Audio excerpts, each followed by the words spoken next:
tukutane na viongozi wa dini leo kwa ajili ya kuongelea swala la amani na matamanio ya wananchi wa Dodoma, kuona mkoa wa Dodoma unaendelea kuwa na amani, na tukaona jambo hili la amani hatuwezi kulifanya peke yetu bila kushirikiana na wananchi. Lakini tunajua wananchi hawa wengi wao sisi tukiwaita wananchi, upande wa pili kule wanaitwa waumini. Kwa hiyo tukaona ni nafasi nzuri tukiongea na viongozi wa dini, ni fursa nzuri ya kuweza kuwafikia wale waumini ambao kwetu sisi ni wananchi, ili kwa pamoja tukaongea lugha moja ambayo inasema kuwa mkoa wa Dodoma tunatamani kuona amani wakati wote, kama ambavyo tumeendelea kuwashukuru wananchi wa Dodoma na wadau mbalimbali na hasa viongozi wa dini ambao tulishirikiana vizuri wakati uliopita, wakati wa uchaguzi.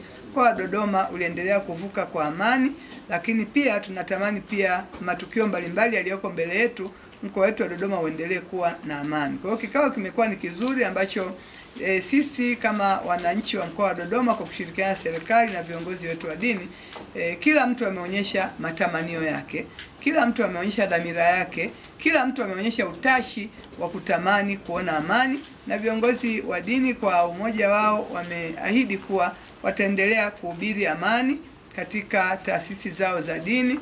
Lakini kikubwa ambacho tumekubaliana kwa pamoja na kwenda sasa kila mtu kwa nafasi yake ya hubiri amani, lakini pia kikubwa tumekubaliana kuwa na maombi ya pamoja, ambapo katika maombi yale kutakuwa na mambo matatu muhimu.